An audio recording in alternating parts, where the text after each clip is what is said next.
1956년 12월 23일 인천 하객동에 세워진 국제복음방송은 선교사 파송이 불가능했던 북방 지역에 구원의 기쁜 소식을 전파하기 위해 중국어, 러시아어, 몽골어, 영어, 한국어 등 5개 언어로 선교 프로그램을 송출하기 시작했습니다.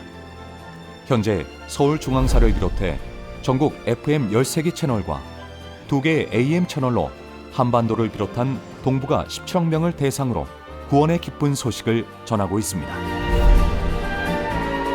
극동방송은 통일을 위한 복음 전파의 구심점이 되어 왔습니다.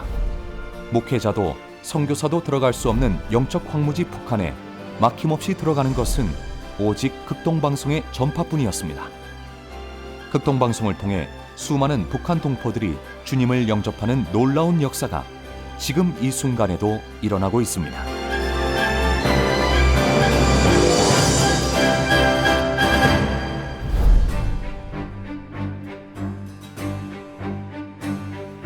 극동방송 전국 복음성가 경연대회는 수많은 찬양 사역자와 은혜로운 복음성가를 발굴하였습니다. 또한 찬양 합창제와 어린이 합창단의 활동을 통하여 아름다운 찬양을 보급하는 데 앞장서 왔습니다. 2003년부터 시작된 극동 포럼은 각 분야의 전문가를 초청하여 우리 시대의 주요 명제들에 대해 기독교적인 해법을 제시해 왔습니다. 이 밖에도 다양한 크리스천 문화 행사를 통하여 크리스천의 문화생활 향상에 앞장서 왔습니다.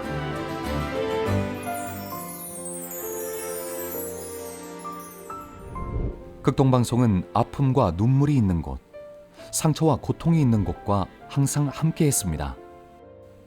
시리에 빠진 수많은 사람들의 피로를 채워주고 하나님의 사랑을 전했으며 복음으로 치유했습니다.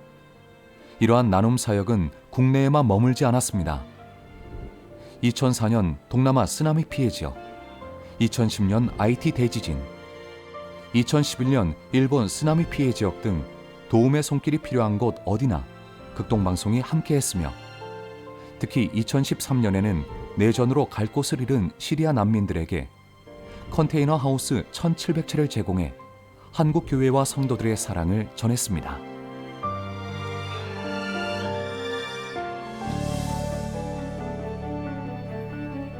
극동방송의 역사는 한국교회 부흥의 역사였습니다. 극동방송을 통해 24시간 전해지는 찬양과 말씀은 교회와 성도들의 영적 성장을 이끌었습니다. 또한 국내외 수많은 영적 지도자와 함께한 대형 집회를 통하여 대한민국의 부흥의 불길을 일으켰습니다. 그리고 전국 각 지사에서 다양한 전도 프로그램 방송을 통해 풍성한 영혼 구원의 열매를 거두고 있으며 매일 소망의 기도 생방송 등을 통해 많은 분들이 구원 상담을 받고 있습니다.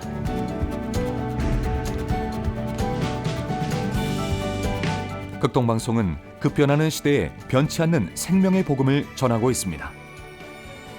오직 복음에 변치 않는 구호 아래 언제 어디서나 극동방송을 청취할 수 있는 스마트 미디어 환경을 구축하였습니다. 또한 뉴미디어 시대에 맞게 다양한 영상 콘텐츠들을 제작해 유튜브와 페이스북 등 다양한 소셜미디어에 복음을 전하고 있습니다.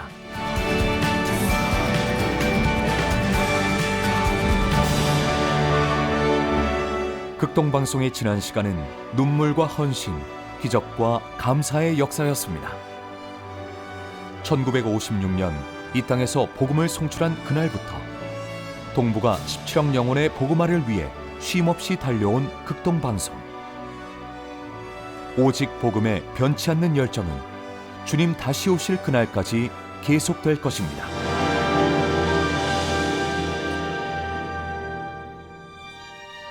우리는 지금 생명을 전하고 있습니다.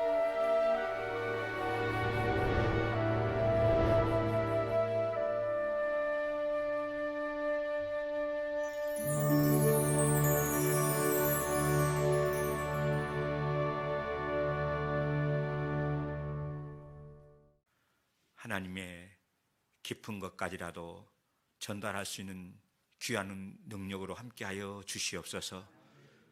주님께서 영광 받아 주시옵기를 소망하옵고 예수님의 이름으로 기도 올리옵나이다. 아멘.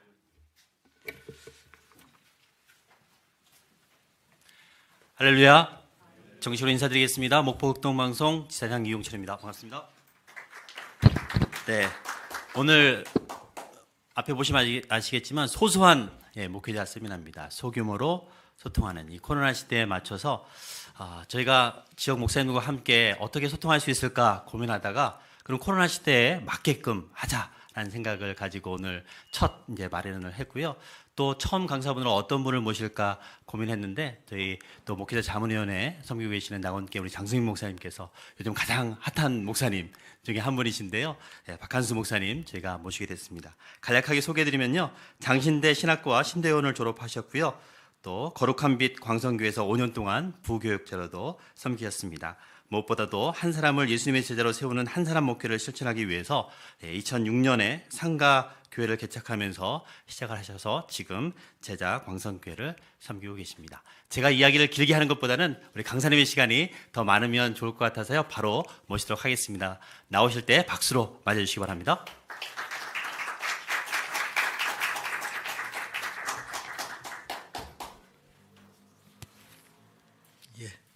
여러분 반갑습니다. 저는 전혀 자격이 안 되는 사람인데 이렇게 귀한 자리에 또 초대해 주셔서 큰 영광으로 생각합니다. 저는 뭐 고향 이야기하고 뭐 혈액형 따지고 성씨 따지는 거 이거 참 저속한 인간이라 그렇게 스스로 생각하는데 제가 순천 사람입니다. 여기 왔으니까 할 수 없이 밝히고요. 그 사투리가 있어서 그건 속일 수가 없더라고요. 한 30년 객지 생활을 했는데도 30년이 훨씬 넘었는데 속일 수가 없어서 이렇게 어쨌든 반갑습니다. 시간이 많지 않으니까요. 제가 쭉 말씀을 드릴 뜻인데 제가 사실은 이제 코로나만 아니면 저희 교회에서 목회자 세미나를 한 2박 3일 정도 하려고 했습니다. 요청도 있으셨지만 제 마음에 감히 저보다 연배가 많으신 선배님들한테는 말을 할 수 없으니까 제가 오늘 시운 넷 됐거든요. 올해로. 그래서 50대 이하 목사님들을 좀 모시고 서로 섬기고 아픔도 이야기하고 저의 실패담도 이야기하면서 저와 같은 실패 전철을 밟지 않고 그래서 정말 소명 있고 반듯한 목사님들이 계시다면 교단을 초월해서 함께 동력을 하면 좋겠다. 그래서 한 번 일회성으로 끝나는 세미나가 아니고 지속적으로 관계를 가지면서 서로 도우면 좋겠다. 그런 생각을 하고 있었는데 코로나가 이제 모든 것을 이제 중지시키고 말았습니다. 그런 중에 오늘 제가 이 자리에 오게 됐습니다. 본의 아니게 제가 이제 이거 세미나를 하면서 혹시라도 자랑 아닌 자랑을 할까 싶어서 죄송스럽고 사전에 여러분이 감안해 주시고 절대 그런 뜻으로 드리는 말씀이 아니고 그냥 내가 겪었던 이야기 또 우리 교회가 현재 처한 상황들 그런 것들을 이야기하는데 그것이 자칫 여러분에게 자랑으로 비춰질까 조심스럽습니다. 그런 거는 널리 이해하시고 들을 것만 들어주시고 치하시면 좋지 않을까 그런 생각이고요. 제가 빈약하지만 자료를 조금 드렸으니까 이 시간에 이걸 다 할 수 있을지는 모르겠습니다만은 한 대까지 좀 해보고 또 이따가 또 2부에 또 순서가 있다고 하니까 그때 조금 더 나눠보도록 그렇게 하겠습니다. 자, 이 세상에는 두 종류의 목사밖에 없다잖아요. 그건 뭐냐? 큰 교회 목사와 크게 되려고 하는 목사밖에 없다. 이제 그런 뼈아픈 소리가 있어요. 저도 그 중에 한 사람이고 여러분도 그럴 겁니다. 저도 세미나를 많이 참석해 봤고 또 그랬는데 그런 마음들이 우리 안에 다 있죠. 또 얼마나 지금 어려우십니까? 목회가 힘들고 어렵지만은 비교하면 어려운 것이지만 주님께서 우리에게 맡긴 소명 따라서 한 사람이라도 붙들고 씨름할 수 있다면 그거는 절대 비참한 일이 아니죠. 이제 그걸 보면서요. 자, 잘 아시는 이야기인데 또 놓쳐버린 이야기, 또 묻어뒀던 이야기, 그거 조금씩 해보려고 합니다. 자, 먼저 교회란 뭐냐? 교회, 목회와 교회가 오늘 첫 테마인데, 교회를 알아야죠. 교회를. 저는 교회에 미친 사람이었습니다. 저는 이제 믿지 않는 집안, 그래서 제 스스로 영적 박토라 그렇게 표현하는데, 제가 7남매 막내 아들이었고, 부모님도 안 믿으셨고, 또 우리 형제들도 지금도 다 안 믿습니다. 형제를 참 부끄럽지만 어렵더라고요.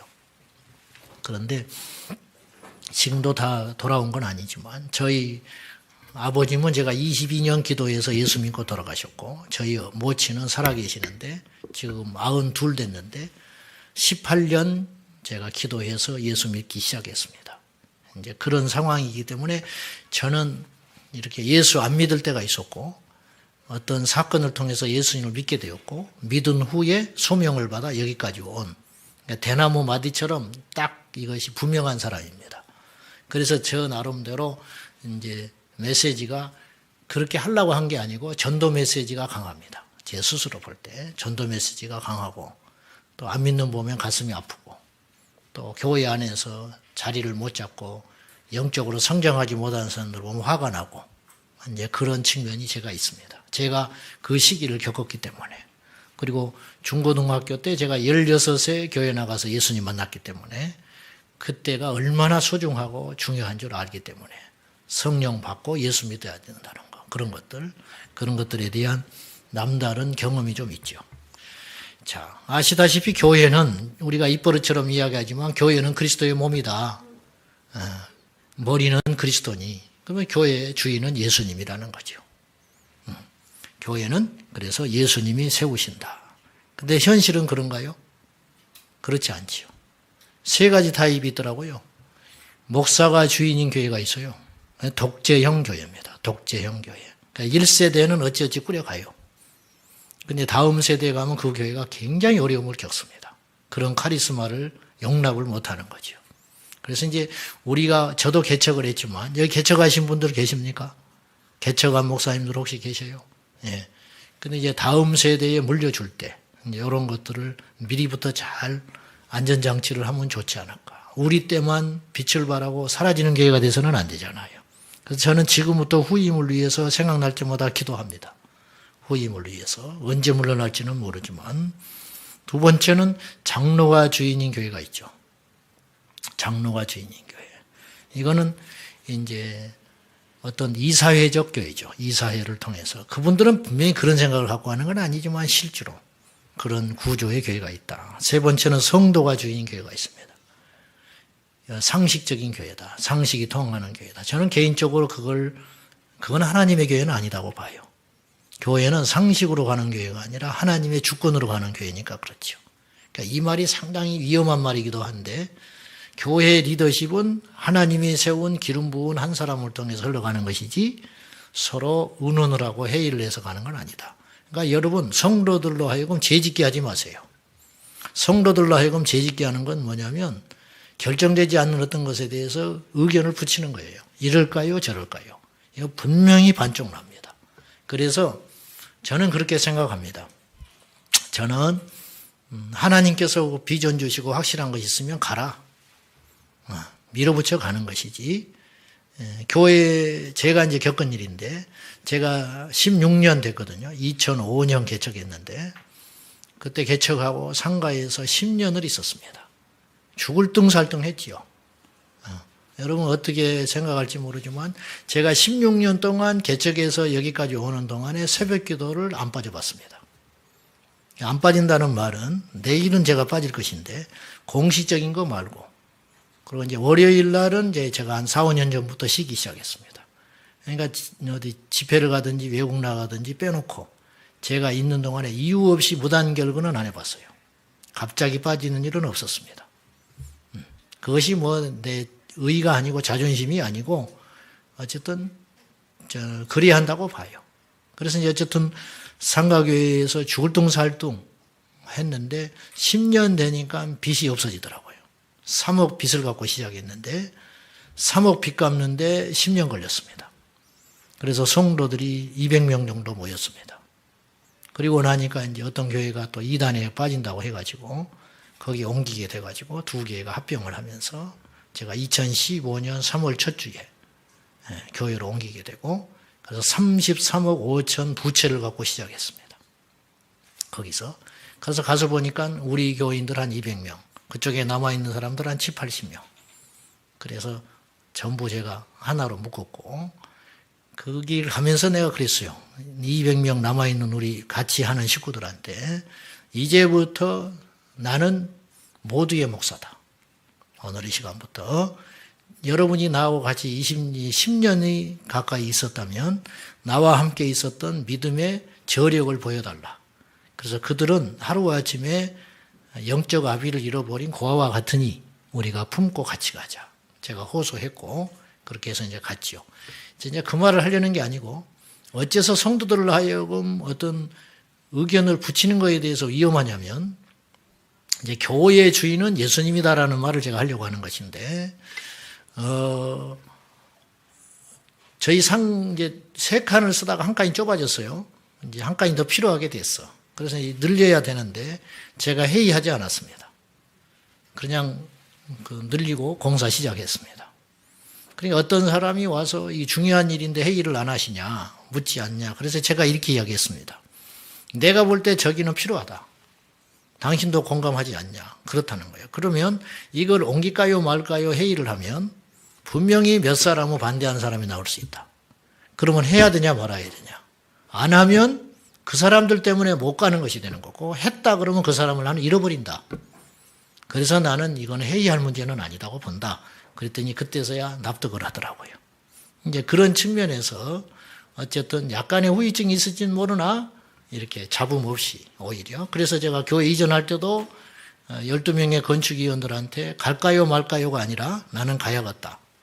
그래서 만장일치로 찬성하고 재직에 붙여가지고 한 명 딱 반대했습니다. 그러나 그 한 명 때문에 못 갈 수는 없지요.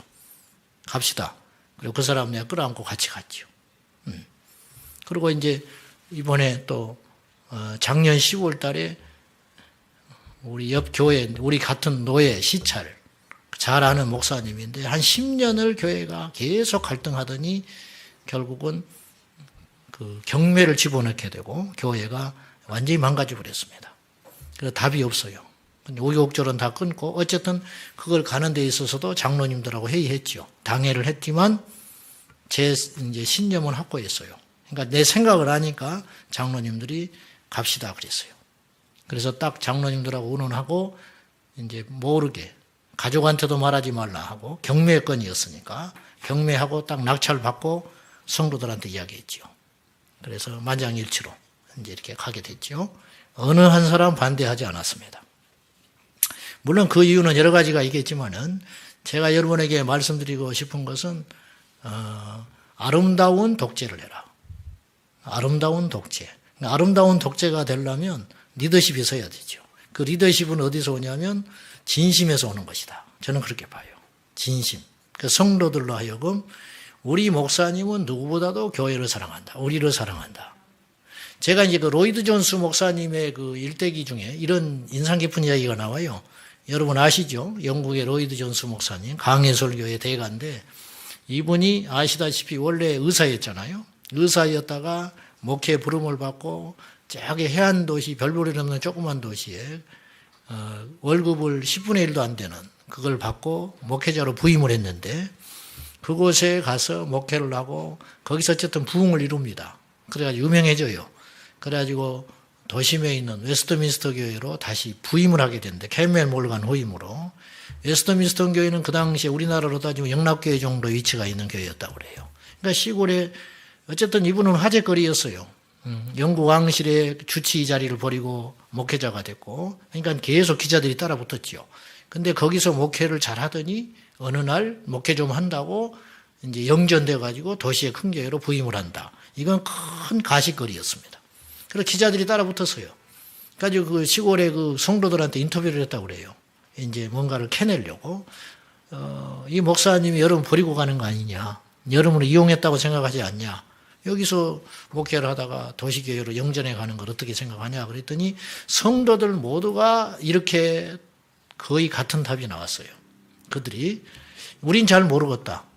그분이 자기네 자신의 뭐 명예를 위해서 가는지 우리를 이용했는지 우리는 잘 모르겠지만 한 가지 분명한 것은 우리 목사님이 그렇게 결정했다면 그분이 충분히 기도를 했을 것이다.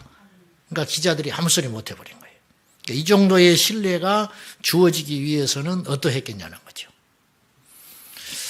그래서 이제 저는 볼 때 우리가 10발자국을 움직여야 성도들이 한 발자국 움직입니다. 우리가. 그런 측면에서 교회는 예수님이 주인이다. 이제 그렇게 보고요.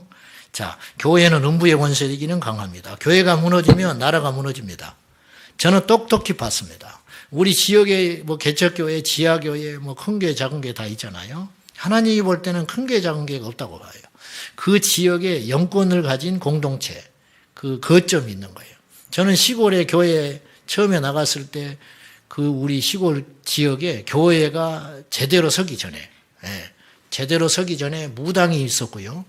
해년마다 익사사고가 나고 교통사고가 나고 말할 수 없는 그런 도시였어요. 정신병자 아들이 도끼를 들고 요새 같으면 큰 사건입니다. 부모를 도끼로 때려 죽였습니다. 그래가지고 그 옛날에는 총기가 안 풀렸었어요. 경찰들 총 안 갖고 다녔습니다. YS 정권 때 총기 경찰들은 또 흉악범 늘어나니까 줬거든요. 그전에는 곤봉만 차고 다녔어요. 총 없었습니다. 근데 이 정신병 걸린 아들이 부모를 대낮에 뭐라고 한다고 도끼로 때려 죽여가지고 산으로 도망하는 바람에 군병력이 동원해가지고 산을 포위해가지고 잡아갔습니다. 그 집은 지금도 폐허되어 있습니다. 그렇게 영적으로 혼탁하고 어려운 지역이었다는 거예요. 근데 어떤 주예종이 오셔서 이분이 확 서니까 그런 일이 없어져 버렸어요. 무당들은 쫓겨났고요. 사고는 없어졌고요. 저는 이제 그때 교회를 나갔지요. 그래서 제가 이제 그 영적 혜택을 본 사람인데, 그러니까 여러분, 교회는 그 지역의 음부의 권세를 이기는 강력이 되는 거예요. 그러니까 우리가 얼마나 중요한지 몰라. 영적 군사장들이에요. 우리들이. 그래서 우리 학벌, 교단의 크고 작음, 우리 과거와 상관없이 하나님이 우리를 영적 전사의 최전방의 소대장으로 임명했다. 나는 그렇게 믿는 사람입니다. 그래서 제자들을 파송하실 때 하늘에서 사단의 권세가 떨어졌다고 예수님 말씀하셨잖아요. 그것이거든요. 그러니 우리가 음부의 권세를 이기는 강합니다. 교회가 무너지면 끝장입니다. 이 나라 이 민족에 국가가 없으면 교회도 없지만 교회가 없어지면 국가도 없어지는 겁니다. 이런 연관관계 속에서 있다. 이제 그런 말이죠. 자, 교회는 생물이다. 교회는 생성되기도 하고 발전하기도 하고 퇴화하기도 해요. 그래서 살아있어요. 생물이에요. 개척되잖아요. 성장하잖아요. 정체기도 맞이하지요. 공격도 받지요. 그 고난을 뚫고 또 일어나기도 하지요. 이런 것들. 그래서 우리가 하나님 나라 간 다음에라도 우리 교회는 남아야 할 거 아닙니까? 그 교회를 디자인해서 세워놓고 가야 된다. 이제 그런 생각이죠. 여러분의 교회는 어떠신지 모르겠어요. 이제 한국교회 대부분이 정체되어 있죠. 정체되어 있는데 또 새로 또 태어나는 교회도 있어요. 지금 이 시간도 어디선가는 개척을 준비하는 주의종들이 계실 것이고 이번 주일에도 지금 코로나 시국이지만 전국적으로 교회가 개척되는 개척 예배가 분명히 있을 것입니다. 어쨌든 생성되지요. 그 반면에 문 닫는 교회도 있죠. 서울의 그 북부 간선도로 도심 그 고속도로 고가를 타고 가다 보면 제가 이제 서울로 갈 일이 있어서 갈 때마다 제가 가슴 아프게 생각하는 게 있는데 그 교회에 탑 있지 않습니까? 누가 봐도 교회 탑이에요. 근데 그 위에 십자가가 있어야 할 자리에 불교 만자가 딱 붙어 있는 데가 있어요. 저걸 보면서 내가 가슴이 무너지죠. 그러니까 소멸돼 버린 거예요. 그 교회는. 우리 지역에 기독교 백화점이 있었는데 기독교 백화점이 자꾸 없어지잖아요. 지금 오프라인 서점들이 없어지기도 하지만 기독교 백화점 자리에 공교롭게도 어느 날 제가 갔더니 불교용품 파는 곳으로 바뀌어 있더라고. 야, 나는 너무 충격을 받았고 이것이 하나님이 우리에게 주는 사인은 뭔가 많고만 그거를 확률이 참 드물거든요. 기독교 서점이 어려웠어요. 가면 뭐 먼지만 쌓여 있고 손님도 없고 팔이 날리고 있었는데 어느 날 가서 보니까 그분이 주인이 그 운영하던 분이 장로님이 있는데 건물주는 믿는 자가 아니었겠죠. 그 자리에 공교롭게도 불교용품 파는 자리가 와 있더라. 이게 얼마나 우리가 수치스러운 일인가. 지금 한국교회의 성적표 아닌가. 참 가슴이 답답했습니다. 어쨌든 교회는 만들어지기도 하고 자라기도 하고 정체되기도 하고 성장하여 쇠퇴하기도 한다. 목회는 교회를 세우는 것이다. 그렇게 봐요. 목회는 교회를 세우는 거예요. 저는 교회를 미치도록 저는 좋아했습니다. 저는 신대원 입시, 저는 학부 4학년, 전혀 뭘 모르니까 저는 목사만 되고 싶어 죽겠는데 17살에 제가 불을 받아서 목사가 되고 싶어 죽겠는데 어느 학교를 가야 할지 뭘 해야 할지도 몰랐어요. 근데 내가 다니는 교회가 통합치기였기 때문에 저는 이제 그걸로 결정이 된 거예요. 장신대 가야 한다 하더라고. 장신대 갔죠. 근데 그때 장신대가 후기였습니다. 집에서 난리가 났어요. 전기라도 가야 된다고. 떨어지면 가라고. 전기 받다 떨어지면 가라. 근데 저는 그렇게 가기는 싫었어요. 떨어지면 하나님 뜻이라고 가라고. 예수도 안 믿는 형제들이 떨어지면 하나님 뜻으로 알고 가라는 거예요. 아니야. 그때는 또 하나님 뜻을 이야기해야 돼. 자기들은 교회도 안 다니면서. 나는 안 된다. 나는 그런 식으로 하나님 앞에 가고 싶지는 않다. 그래서 고집 부리고 전기 안 보고 이제 후기 봐서 이제 갔는데 나는 학부만 가면 된 줄 알았어. 또 신대원을 가야 된대. 그래서 이제 또 신대원 준비하는데 4학년 때 입시생 때 저는 교회를 일주일에 4번씩 쫓아다녔습니다. 수요일 날 예배 가지요. 수요일 날 교회를 갔더니 전도사 때, 교육전도사 때 4학년 이제 3학년 때 부임했는데 어쨌든 3학년 때 처음 제가 전도사를 갔는데 교육전도사를 군대 갔다 와서 수요일 날 교회를 갔더니 교인들이 깜짝 놀래.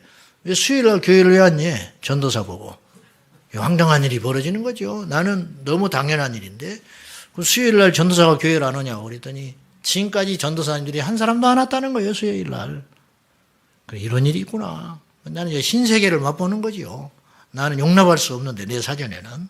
금요일 날 갔어. 내가 주보를 자세히 안 보고 금요일 날 갔더니 철야가 없어 교회가. 철야하러 나는 갔는데 금요일 날. 그래가지고 권사님 2분하고 예자 전도사님하고 유아실에서 셋이서 철야를 하고 있더라고요. 비참하게. 그래서 제가 거기서 철야를 했죠.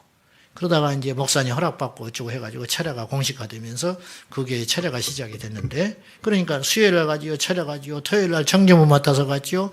주일 날은 아동부 또 맡아서 했죠. 일주일에 4번 가는 거예요. 4학년 때까지 그랬어요.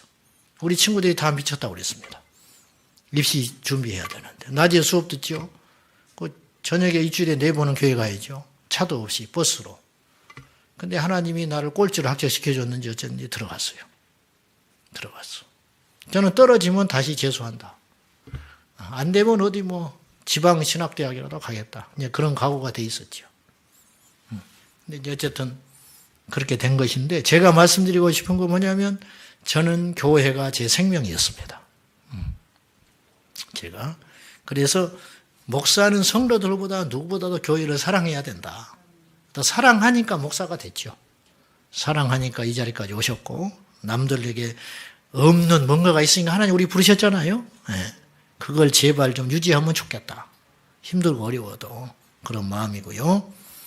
자, 그래서 교회는 이제 성도들을 이해하고 그들이 처한 현실 어렵습니다.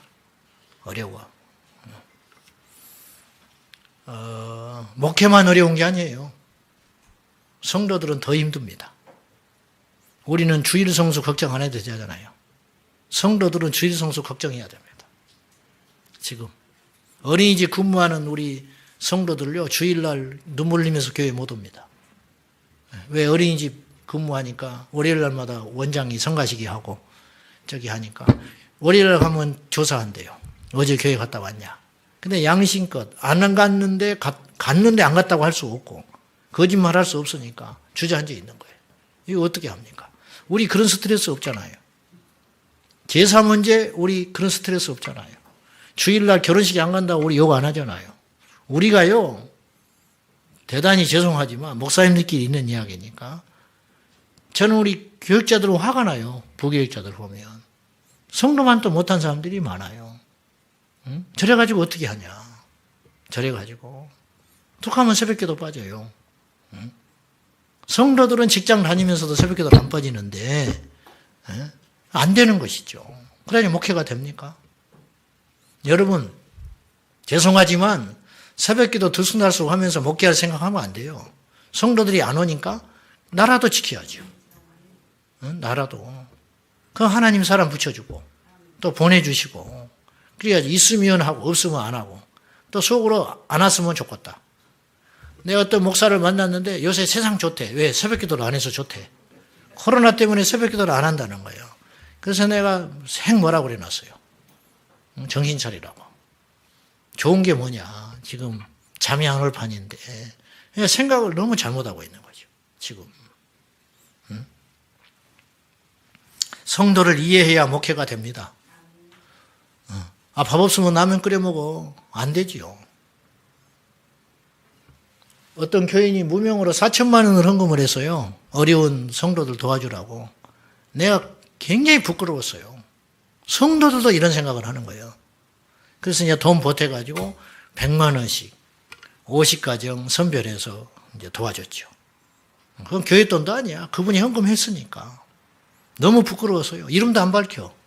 누군지도 몰라. 그러니 이게 참 그럴 때 이제 교회가 단단해지는 거 아닌가. 이제 그런 생각이고요. 사무적이고 상투적인 어떤 이야기. 신방 오라고 그러면 가야 돼요. 요리조리 왜 뺍니까? 안 되는 거죠. 새벽 1시고 2시고 간에. 가야 됩니다. 헌신하지 못하는 목회자는 목회하면 안 돼요.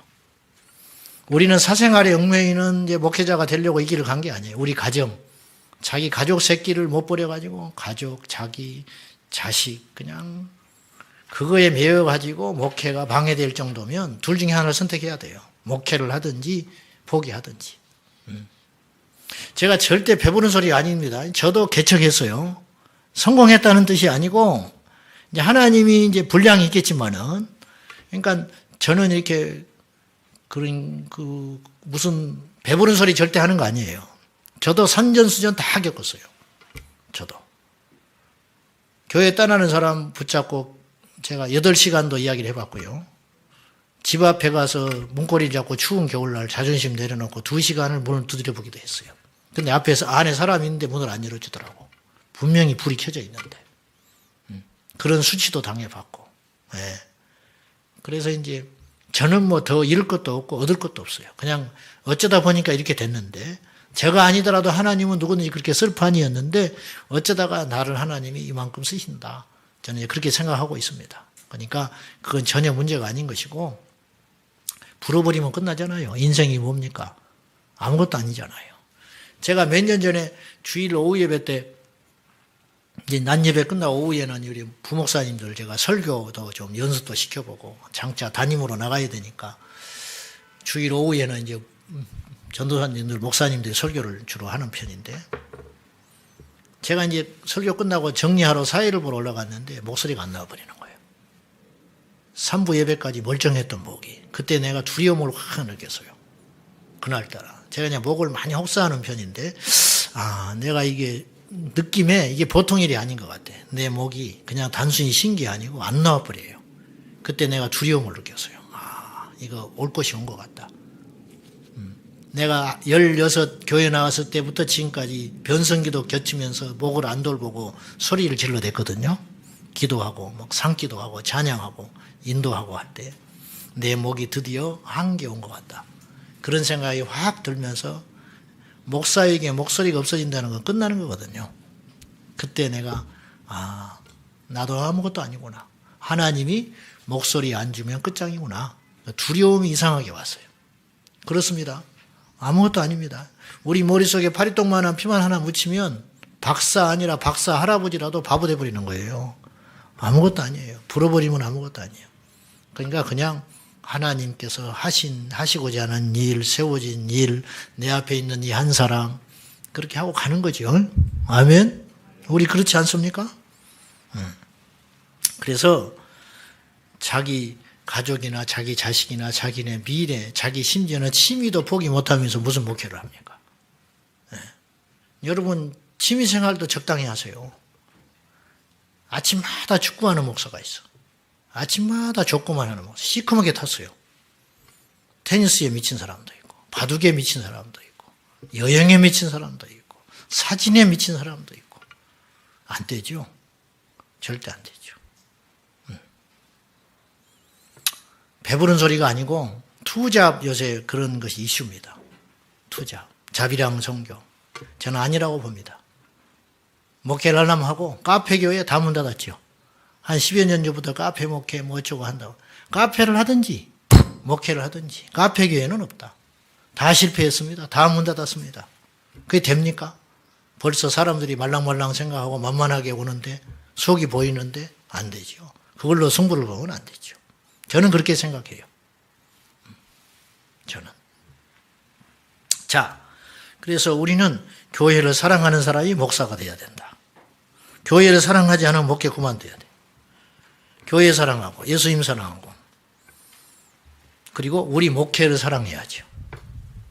저는요 우리 교회에서 목사님 자식들이 가끔 있어요. 선교사 자식들. 저는 한 번 더 쳐다봐요. 손이 안으로 굽는다고 한 번 더 쳐다봅니다. 얼마나 고생하고 컸을까. 그리고 심정적으로도 조금 더 도와주려고 합니다. 목사 자식이니까. 근데 그들도 달라요. 저한테 대하는 게. 자기 형제가 목회라도 하면 속은 안 썩여요. 이해해. 목회가 얼마나 힘든지. 목사의 길이 얼마나 외로운지. 사모가 얼마나 힘든 길을 걷고 있는지. 다르더라고. 네. 그래서 목회를 사랑해야 되고 교회를 사랑해야 되고 예수님을 사랑해야 되고 그것이 안 돼 있으면 하지 말아야죠. 교회는 크기로 판단하는 게 아니에요. 크기로 판단하는 게 아니고 그러니까 10명 모일 때 목회 전략이라는 게 있지 않습니까? 50명 모일 때 목회 전략이라는 게 있고 그래서 이제 어느 정도 사이즈가 되면 이제는 설교로 승부를 낼 수밖에 없는데 초기에는 설교로 승부를 낼 수가 없어요. 와서 들어야 설교를 뭐 해보지. 그러니까 그때는 무릎으로 가는 길밖에 없다. 무릎으로 기도하고 내 스스로 전도하고. 예. 전도라는 것도 이제 코로나 때문에 그러는데 여러분 노방전도 뛰어야 됩니다. 여러분들이 뛰셔야 돼요. 절대 전도해라 해서는 안 돼요. 제가 이제 토요일마다 전도를 나갔어요. 사거리에서. 성도들한테 맡기질 않고 같이 합니다. 겨울에는 따뜻한 대추차, 여름에는 커피, 시원한 커피 이렇게 하면서 계속 거기다가 치고 전도했어요. 노방전도 시대가 아니죠. 누가 요새 그거 쪽지 들고 예수 믿습니까? 근데 제가 그때 느낀 것이 있었어요. 동쪽에서 전도를 하면 서쪽에서 사람이 오더라고. 이야, 하나님이 보는 거예요. 저 교회는 영혼을 사랑한다. 그러면 보내줘요. 틀림없어요. 동쪽에다가 전도지를 뿌렸는데 서쪽에서 그 주위에 사람이 오더라니까. 스스로 와요. 전도지를 받고 온 게 아니야. 찾아왔다는 거예요. 찾아와. 그러니까 이런 것이 중요한 것 같아요.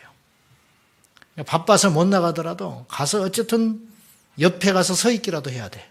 지나가서 10분이라도 있어야 돼. 목사가. 그래야 성도들이 든든하게 생각한다는 거죠. 든든하게 생각한다. 이것이 있어야 한다는 거죠. 열심히 하자는 게 아니라 이제 이게 기본 아니에요?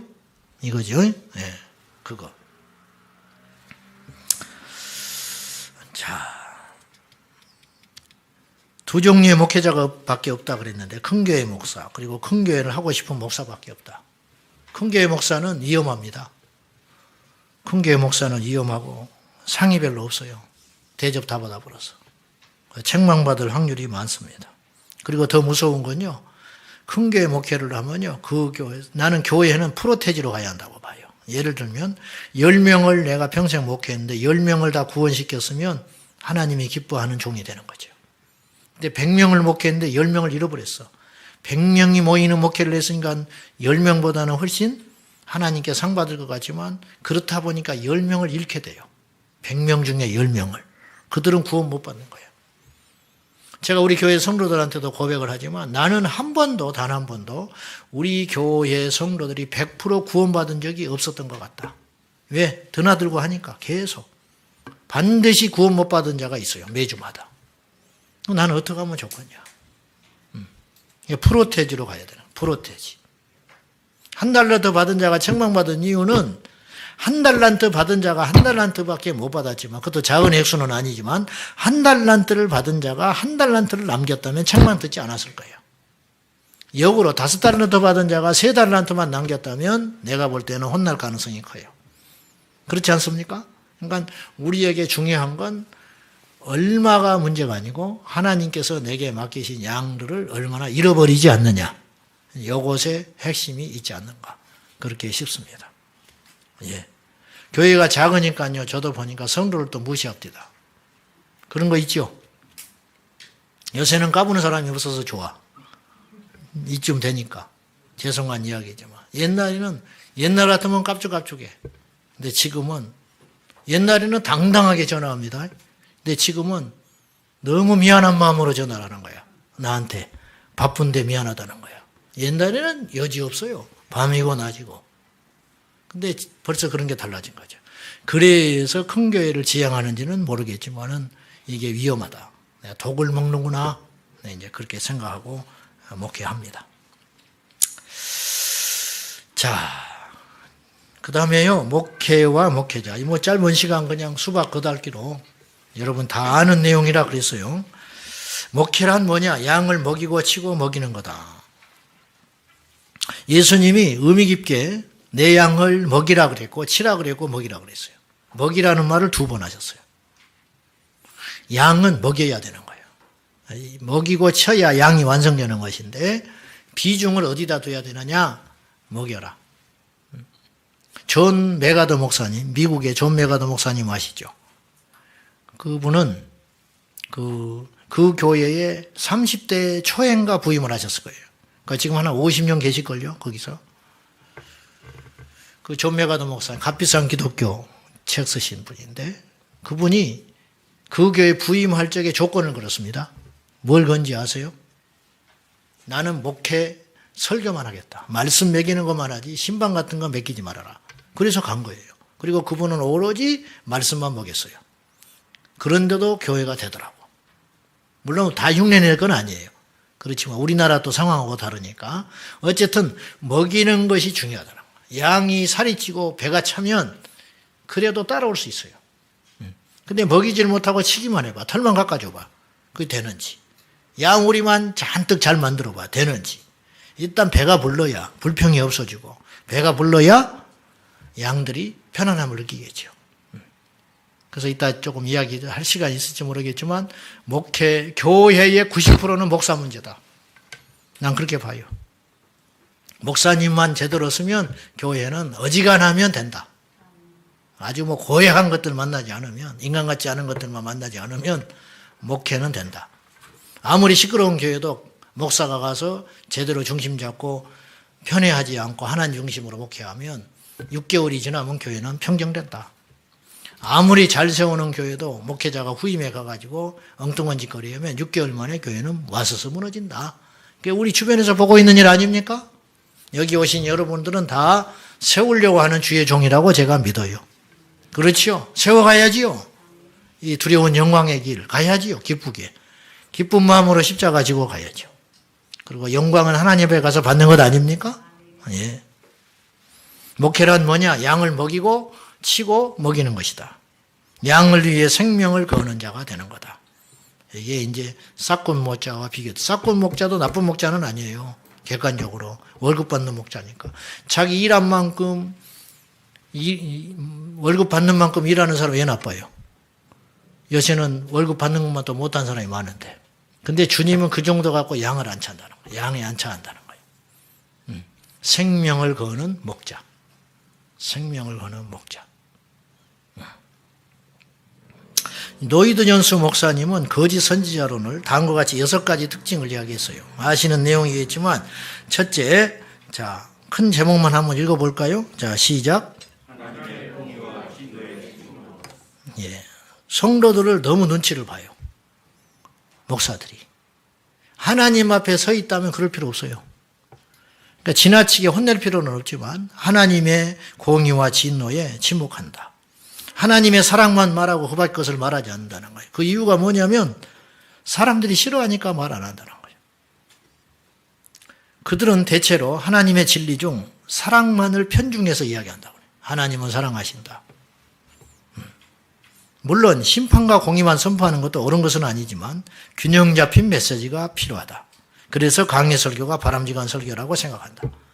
자신의 견해가 아닌 성경 속으로 여행하는 것이 중요하다. 성경이 뭐라고 말하느냐? 이게 중요하다는 거죠. 두 번째는 시작. 거짓 선지자는 천국만 이야기해요.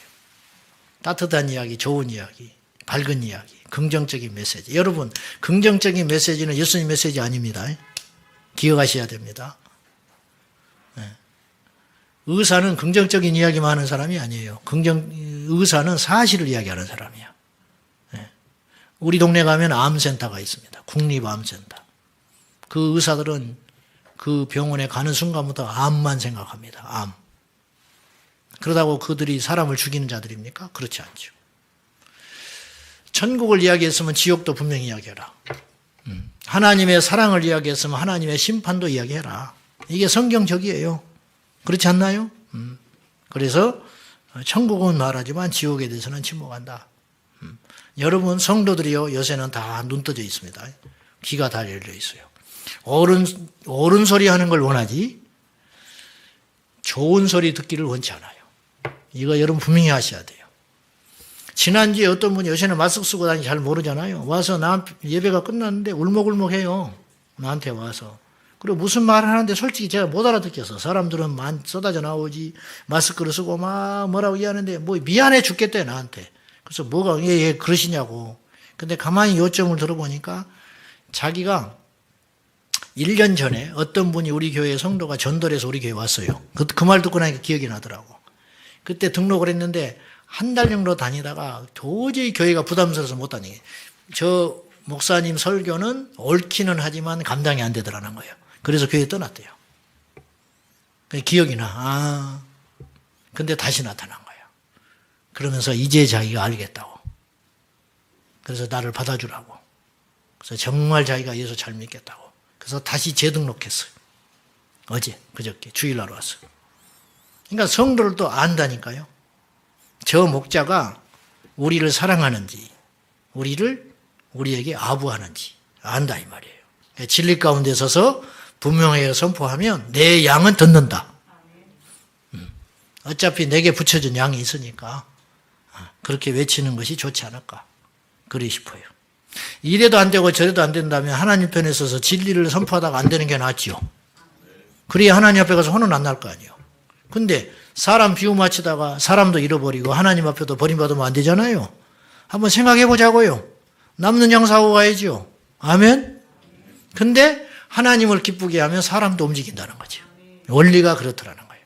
그러려고 해서 그런 게 아니라 하나님 말씀에서 진리를 가르쳐서 뽑아내서 말하기 시작하면 그건 하나님 기뻐하시고 양들도 듣더라는 거죠. 양들도. 세 번째는 죄의 심각성에 대해서 침묵한다.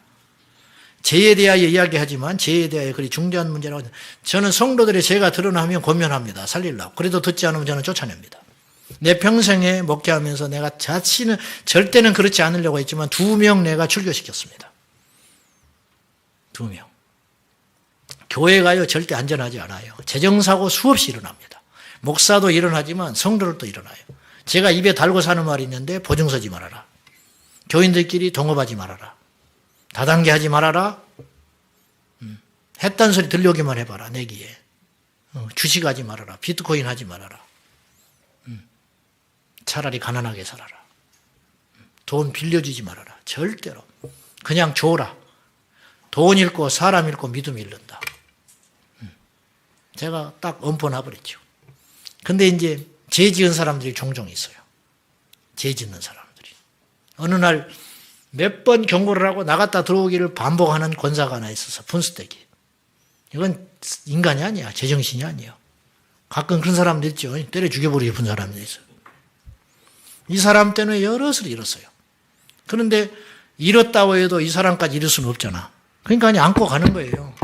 그런데 어느 날 예배 드리고 딱 나오는데 어떤 초신자가 울고 있는 거야. 근데 그 옆에 있는 사람, 그 이가 또 상처를 줬어. 이래서는 안 되겠다.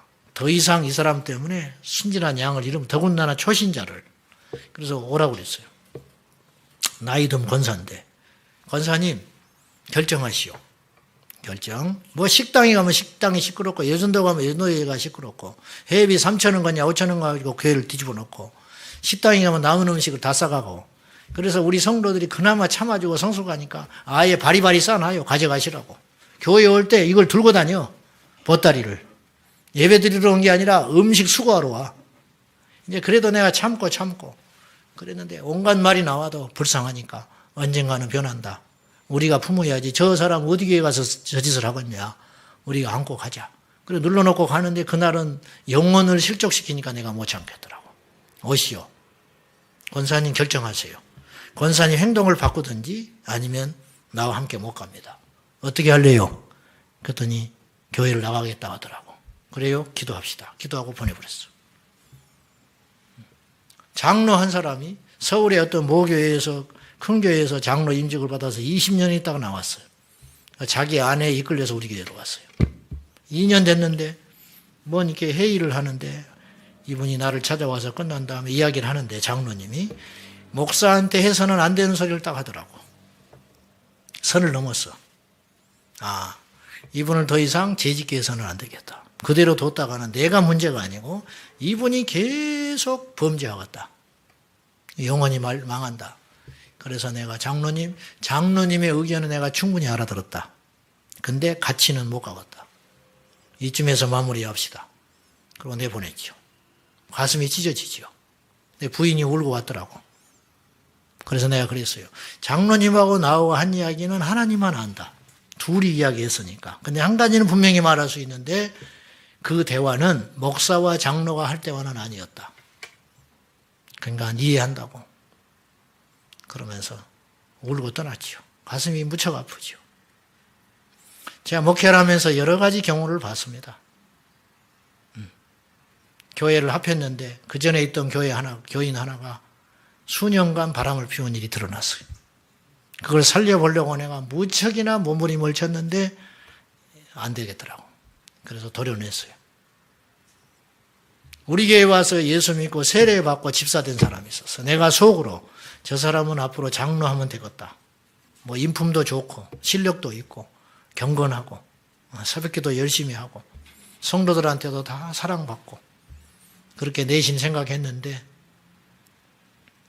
교회 청소하다가 어떤 과부 집사를 눈이 맞아가지고 6개월 동안 바람을 피웠어. 내가 가슴이 찢어졌죠. 그래서 내가 불렀어요. 따로따로 한 사람씩 불렀어. 그만해라. 그만해. 그리고 여자 집사는 둘 중에 하나는 살려야 돼요. 다행히 소문은 다 아직 안 났으니까. 그리고 아내가 용서를 해준다고 그러더라고. 아내가 나한테 연락해가지고 좋다. 그러면 여 집사를 불러서 가거라. 네가. 이쯤에서 마무리하자. 그랬더니 알겠다고 고개 숙이고. 그런데 그 다음에 1시간 있다 남자 불렀어. 쭉 이야기해서 이게 사실이냐 말을 못 해버리더라고. 그만하자. 가정으로 빨리 들어가라. 그래서 알겠다고 그러더니 그 뒤로 전화 안 받고 교회를 안 나와버려. 그리고 둘 다 떠났어요. 이혼했어요. 남은 아내 교회 떠났어요. 쟤는 그렇게 무서운 거예요. 쟤는. 근데 한번 따져봐요. 성도 하나가 죄를 져도 교회가 그런 분인데 이제 교회가 작으면 난리 났지 않았겠어요? 그러나 크니까 그냥 묻혀가는 거죠. 목사가 그랬다면 어떡하겠어. 지금요, 한국교회요, 저는 온갖 상담을 다 받습니다. 제가 다 말을 못합니다. 최근에 또 하나 터졌습니다. 이제 앞으로 이것이 이제 드러날지 안 드러날지는 모르지만 이걸 조용히 해결해 보려고 굉장히 지금 몸부림을 쳤는데 어려울 것 같아요. 아주 아까운 분이 또 하나 끝났습니다. 여자 문제로. 지금. 결국은 돈, 여자. 명예는 조금 덜한 것 같아요. 명예는 덮을 수 있어. 용서할 수 있어. 돈도 좀 해결할 수 있어요. 근데 이게 음란에 걸려버리면 끝장나버리는 거예요. 끝장나버리는 거예요. 자, 어쨌든 제2의 심각성에 대해서 여러분 말해줘야 돼요. 남녀 성도들끼리 악수도 못하게 해야 됩니다. 하십니까? 우리 남자 목사님들 여자 성도들하고 악수하지 마십시오. 여러분 자유인데 하지 마세요. 조말할 때. 조말할 때.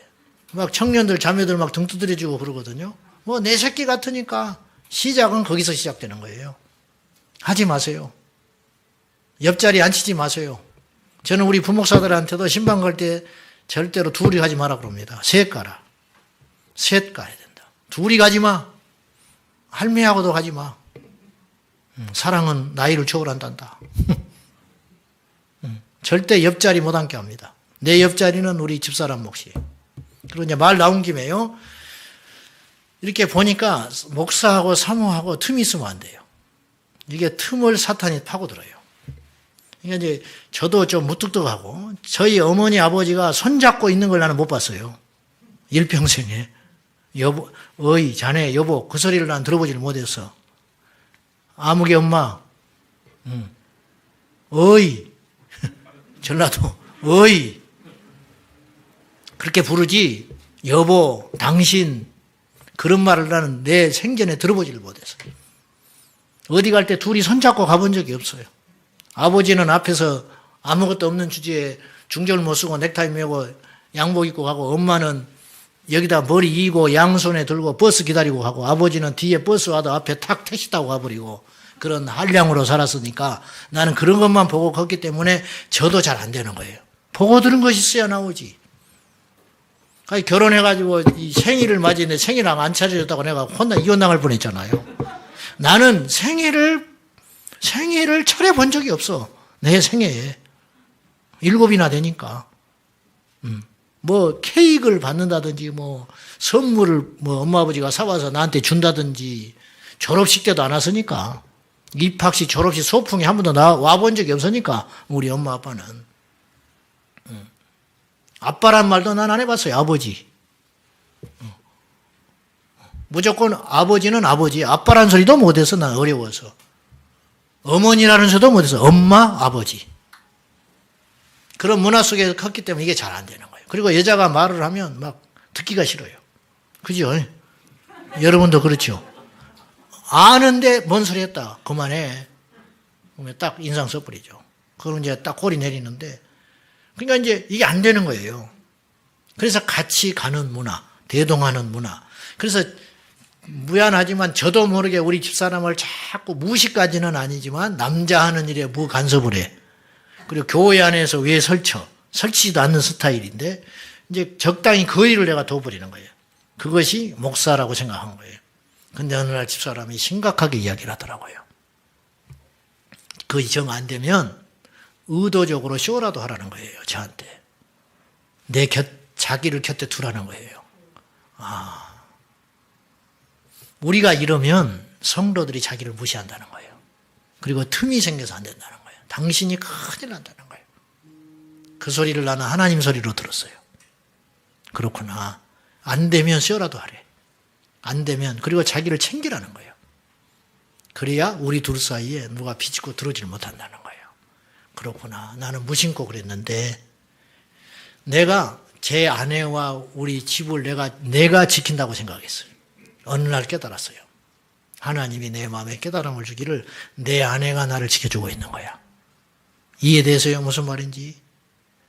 그러니까 해픈 사람이 있어. 이게 친절한 사람이 있어. 스킨십이 쉽게 나오는 사람들이 있어요. 절대 하지 마세요. 우리 교인들은 이렇게 남녀 간에 이렇게 하이파이브 했다 그러면 박살 납니다, 저한테. 제가 악수하는 여자는 80 이상 할머니들입니다. 그래서 내가 악수했다 그러면 그건 여자로 생명이 끝난 거예요. 대놓고 그래버려요. 제가 제일 익숙하지 않는 게 외국에 가면요.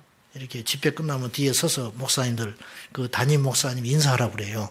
그렇게 있으면 새파란 젊은 여자들이 내 앞에서 악수를 턱턱 하자고 손을 내미는 거예요. 굉장히 당황스러워요. 안 하자니 민망할 것 같고, 하자니 내 사전에 없는 일이고. 굉장히 어렵습니다.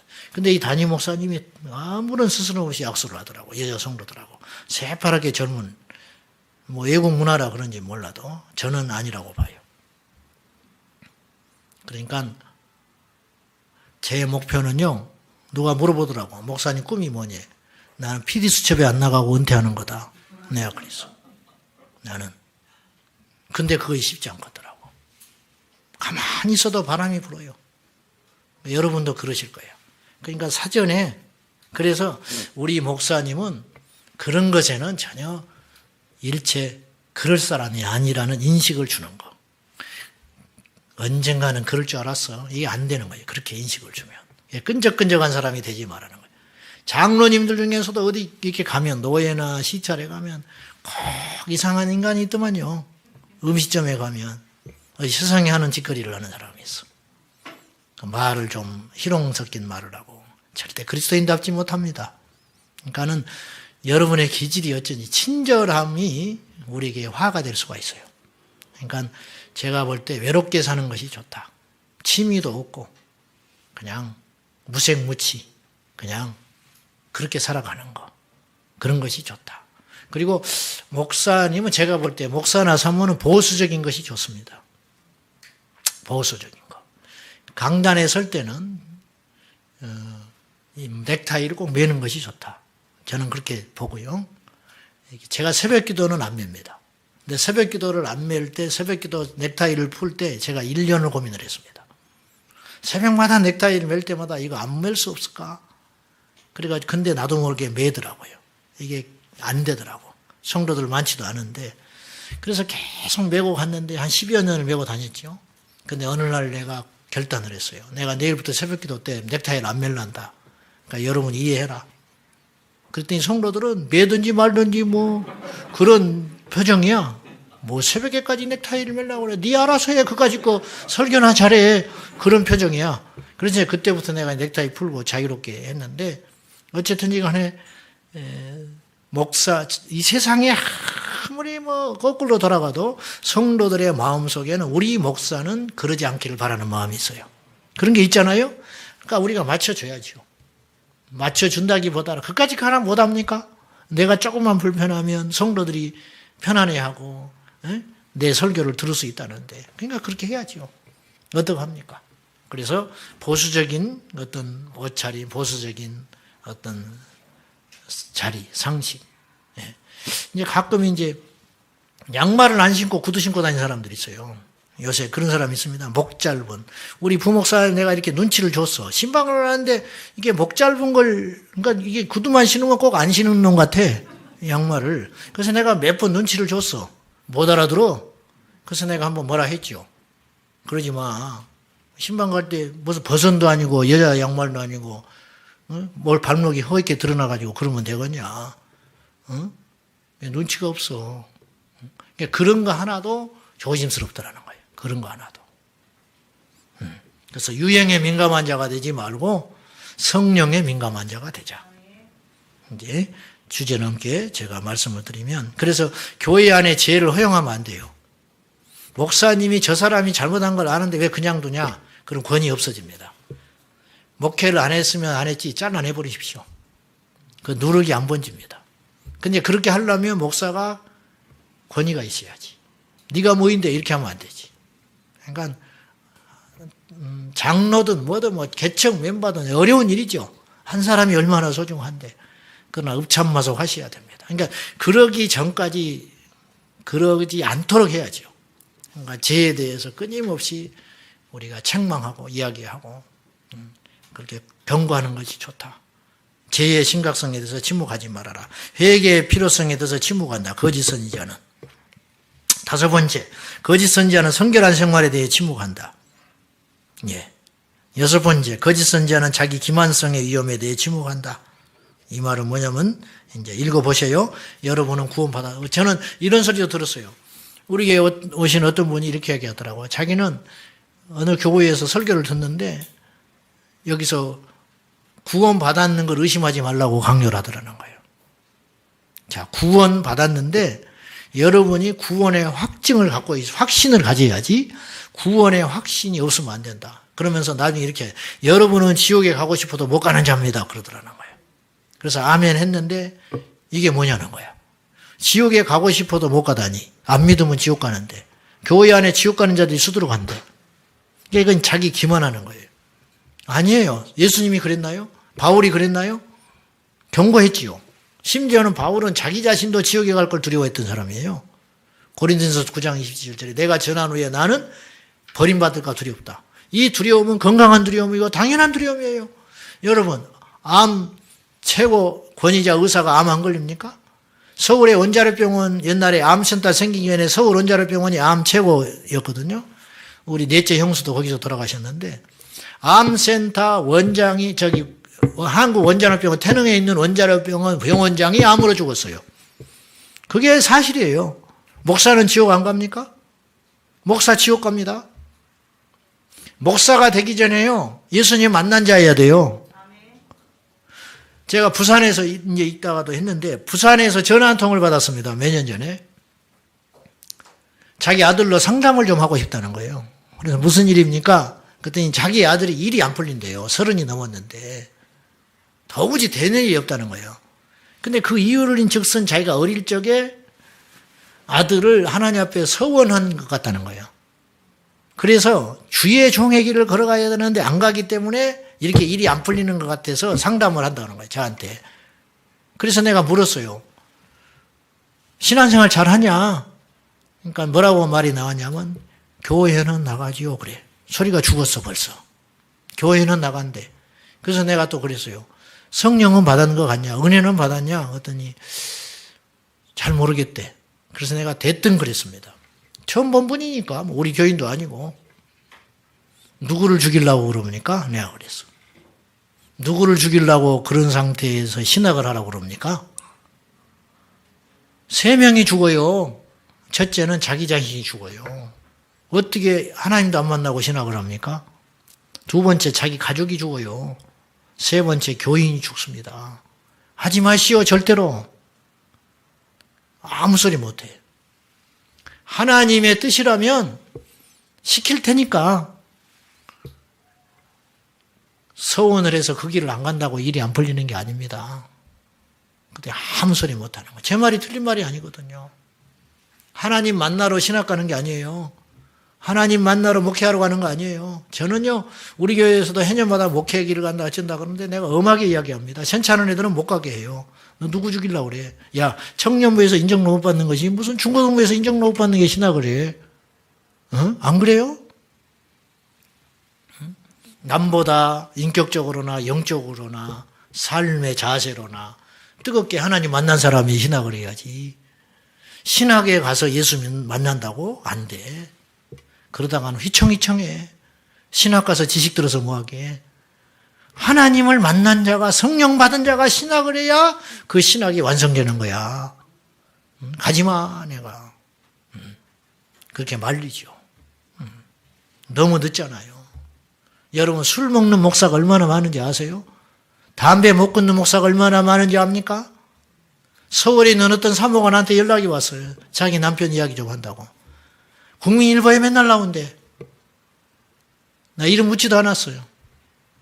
찬양을 기가 막히게 한다는 거예요, 그이가. 가서 자기 교회에다가 찬양 신학교 같은 걸 만들었대. 자기가 죽어버릴 것 같아. 죽어버릴 것 같다고 그래요. 탁구에 미치고, 저녁에는 소주병 먹고, 월요일마다 그 찬양 신학교 오는 분들이 여자들이에요. 그걸 농락하기 시작하는데 살 수가 없다는 거예요. 지금 시대가 그래요. 어떡합니까? 도대체. 자, 그래서 목회자는 3가지. 교만, 돈, 이성. 다 아는 이야기입니다. 제가 신학한다고 할 때 우리 대모, 나를 위해서 기도하는, 평생에 기도하는 어른이 있는데 그분이 이걸 이야기하더라고. 그리고 나한테 기도하라고 하더라고. 지혜를 달라고 기도하세요. 하나님이 그걸 원한다고. 그래서 내가 속으로 내가 머리가 나쁜가? 왜 지혜를 달라고 기도하라고 그러지? 근데 하나님 뜻이니까. 그래서 제가 무던히도 지혜를 달라고 기도했던 기억이 납니다. 어쨌든 명예, 노예 정치 같은 거 하지 마세요. 그럴 시간이 어디가 있어? 그런데 기웃거릴 시간이 어디가 있습니까? 교회 살피기도 죽었는데. 옥하는 목사님이 서초동 두더지였어요. 별명이. 그 인간 목회가 되는 거예요. 그분 제자 옥하는 봤습니까? 그 영화 보셨어요? 그거 꼭 보십시오. 나는 그거 종종 봅니다. 혼자 울어요, 보고. 그분이 뭐 신은 아니지만 거기에 어떤 내용이 나오냐면요. 이 옥 목사님이요. 옥하는 목사님 목회하면서 얼마나 목회를 했는지 자기 인생에서 후회되는 게 두 가지가 있다는 거예요. 하나는 건강을 돌보지 못했다. 너무 목회에 미쳐가지고. 두 번째는 가족을 못 돌봤다. 그렇게 후회를 했는데 그 제자였던 이찬수 목사님 뭐라고 그러냐면 울먹울먹 하면서 그렇게 이야기하더라고.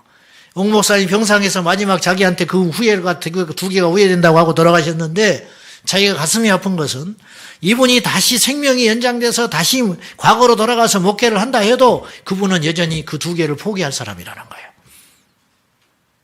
가족 안 돌볼 사람이라는 거예요. 건강 안 돌볼 사람이라는 거예요. 그래서 옥 목사님 이렇게 이야기했대요. 사람이 에너지라는 게 100으로 이제 우리가 다 100이라는 에너지가 있으면 70이나 80만 써야 된대요. 그래야 산답니다. 근데 이분은 120, 130까지를 항상 써버렸다는 거예요. 그래서 단명해버린 거예요. 그래가지고 그 영화에 어떤 얘기, 이제 인상 깊은 게 나오냐면 가족 사진을 찍은 적이 없어. 시간이 없어서 가족 사진을 못 찍었다는 거예요. 그래가지고 그 아들하고 그 식구가 다 모일 시간이 없어가지고 사모님하고 가족 사진이 없어가지고 영정사진을 가운데다 놓고 죽은 다음에 사모님하고 아들하고 사진을 찍더라고. 이게 가족 사진이라고. 우리 아버지가 그렇게 살았다는 거예요. 한편으로 생각하면 너무 희생을 하고 산 것 같지만 한편으로 생각하면 멋진 삶이죠. 어떻습니까?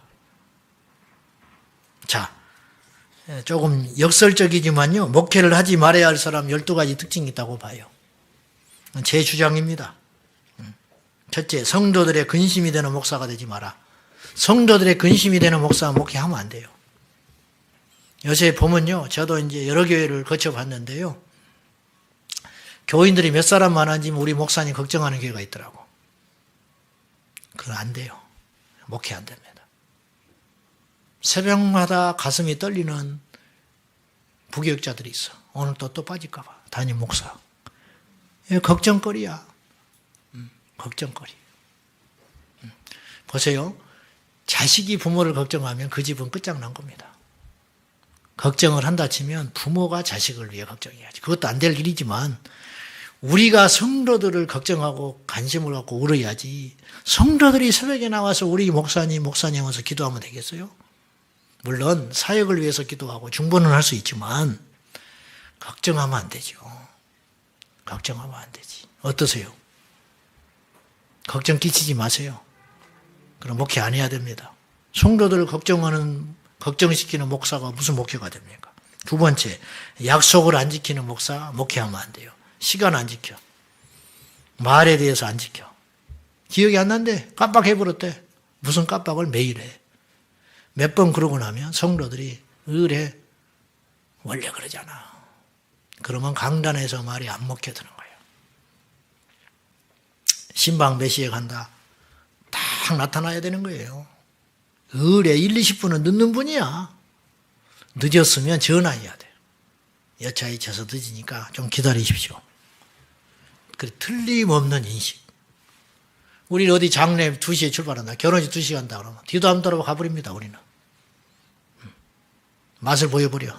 그러니까 안 늦어버려. 그러면 막 30분 전에 와 있어. 내가 제일 정확히 가. 2시에. 딱 출발. 교회는요. 군대가 돼야 돼. 그러니까 어리버리하니까 사람들이 교회를 우습게 하는 거야. 말한 것은 지켜야 돼. 시간도 못 지키면서 무슨 목회를 합니까?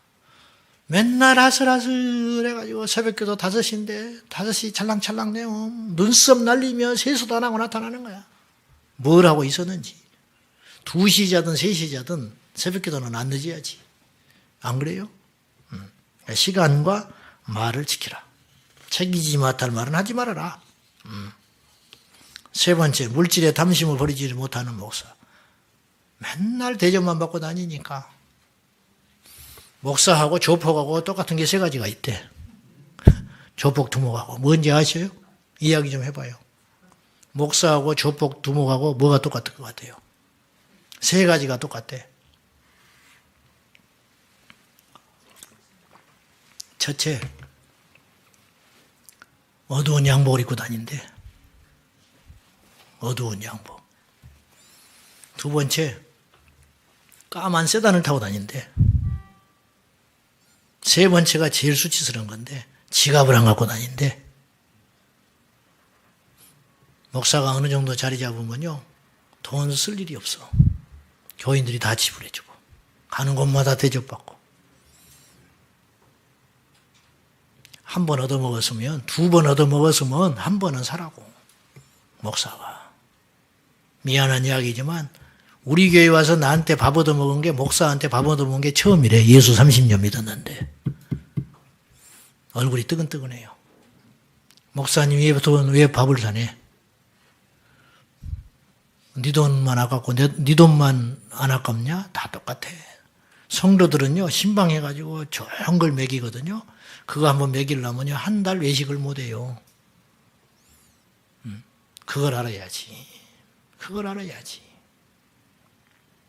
물질에 담심을 버리는 건 정말 쉽지 않습니다. 저부터서 보니까. 가지면 더 갖고 싶고. 그러거든요, 인간이. 그래서 물질의 문제에 투명해야. 재정 공개합니까?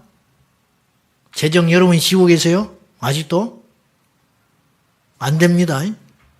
보고만 받으세요. 여러분이 쓰는 어떤 교회는 사모가 관리하는 교회도 있대. 그래 교회가 됩니까?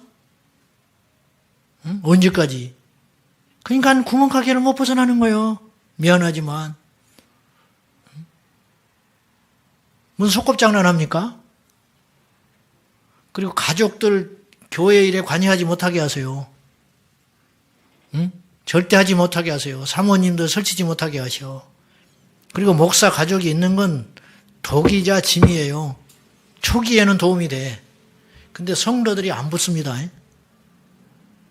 용기가 있으면 내보내세요. 처음에는 괜찮아, 어려우니까. 이건 뭐 성도가 하나 왔는데 보니까, 알고 보니까 장모, 처제, 무슨 남동생, 동서 있을 틈이 없는 거예요. 한 말만 하면 목사기로 들어가지고 그 다음날 설교 때 때려버려. 알고 봤더니 전부 가족이야. 그게 어떻게 있어? 하지 마세요. 의도적으로도 배제하는 거야. 의도적으로. 그런 용기가 없으면 목회 못하는 거죠. 재정 왜 목사가 관여합니까? 보고는 받으세요. 결정은 하세요. 그렇지만 투명하게. 그것이 목사 자신을 위해서도 좋아요. 구렁이 담 넘어가듯이 하면 재정이 커지면 큰일 납니다. 유혹을 받으니까. 재짓기 할 때마다 낱낱이 다 해가지고 보고 다 해버리세요. 주보에 넣어가지고. 우리는 매주 주보에 실어버리니까. 지난주 몇 명 모였고 헌금이 얼마고. 그 대신 명단은 안 실어버려요. 누가 한지는 몰라. 나는 헌금 주머니 안 돌려요. 우리 어머니 때문에 그래. 우리 어머니 교회 안 다닐 때 내가 전도하면 두 마디 했어. 사토리로, 야, 교회도 신간 편해야 나가. 신간 편하다는 소리 알지요? 전라도 사투리로. 마음의 여유 있어야 교회 나간다는. 나는 나갈 여유가 없다는 거예요.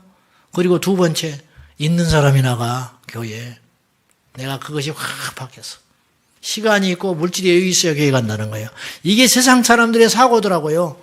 그래서 내가 그 말 듣고 가슴 아파서 교회 개척할 때 내가 결단을 해서 하나님 앞에. 나는 절대 헌금 주머니 안 돌리겠습니다. 주보에 헌금 명단 안 실겠습니다. 주머니 돌리고 헌금 명단 실으면 헌금 훨씬 더 나오겠죠. 10%는 더 나오겠지. 그러나 그건 하나님 안 받는다. 그래도 하나님이 매개 살립니다. 그러니까 헌금을 좀 투명하게 하면 좋겠어. 투명하게요. 예. 그 다음에 이성의 경계심이 약한 목사. 설마 나는 여러분 너무 아깝잖아. 그것 때문에 목회가 꺾여버린다는 것은. 하찮은 그것 때문에. 앞길이 마을 길인데 하나님께 얼마나 기가 막히게 쓰임받아 쓰이는데 그거 정력을 한번 못 참아가지고. 그래서 이성의 경계심이 약한 목사는 목회하면 위험해요. 다 못 자르듯이 잘라버려야 돼요. 사람이라는 건요, 자꾸 만나면 정붙습니다. 그러니까 내가 아까 이야기했던 그 바람난 그 여자 집사는 새벽기도 운행하다가 바람나버린 거예요. 운행하는 집사가 맨날 싣고 다녔어. 그러니까 두세 명 같이 다니는데 어때는 혼자 태우고 올 때도 있잖아. 그건 눈이 맞아버린 거예요. 상상할 수 없는 일이 벌어지는 거예요. 만나면 정이 붙는 거예요. 아예 하지 말아라. 상담할 때 1대1로 하지 마세요. 1대1로. 하려면 문 열어놓고 해. 사람이 보이는 데서. 뭐 이런 것까지 내가 말을 해야 하는 상황이 됐는데요. 이제 알아서 하십시오. 알아서 하십시오만은 그런 하찮은 것 때문에 넘어지기 너무 아깝다. 우리 목회가. 그 다음에 5번째, 아내를 사랑하지 않는 목사. 의도적으로 사랑하라니까요. 의도적으로 챙기세요. 사모들 중에 우울증 이상이 너무 많아. 공황장애, 우울증, 나는 뭐지. 그러니까 자꾸 사모를 가까이 하시고 그것도 목회를 위해서 그러는 거예요. 어떡합니까? 네, 어떻게 해요? 어떠세요? 그러니까 이렇게 이성의 틀이 이게 문제가 생기는 목회자들의 공통점이 있는데 2가지 공통점이 있어요. 첫째는 부부 사이가 불화가 있는 목사들이에요. 2번째는요. 성도들을 언제든지 불러낼 수 있는 구조를 가진 목사예요. 그러니까 전화하면 목사의 말을 듣고 언제든지 나오고 정기적으로 만날 수 있는 구조. 이것이 교회는 형성이 되어 있어요. 아, 목사가 만나지 않는데 안 만날 사람이 어디가 있어? 네? 목사가. 우리 교회에 집사가 하나 있는데 철이 없지. 그이도 나한테도 그런 이야기를 줄줄 해. 옛날 교회에 있었던 이야기를 합디다. 근데 그 교회를 나왔대. 근데 왜 나왔냐 그랬더니 뭔 이야기를 하냐면 분수대기 같이 나한테 이제 쭉 그 이야기 나한테만 하고 다시는 하지 말아라. 내가 그랬는데 이가 목사님이 어느 날 자꾸 자기를 불러내더래요. 그래서 이 차를 타고 어디를 자꾸 가더래. 그래서 목사님이니까 목사님도 힘드니까 그냥 이야기할 대상이 필요한가 보다 그렇게 했대요. 근데 어느 날 저 외곽진데 카페를 갔는데 이렇게 앉아서 이야기하는 것도 문제인데 옆자리를 앉더라네. 목사가 몇 번 만난 다음에 그랬더니 자기 손을 만지려고 그러더래.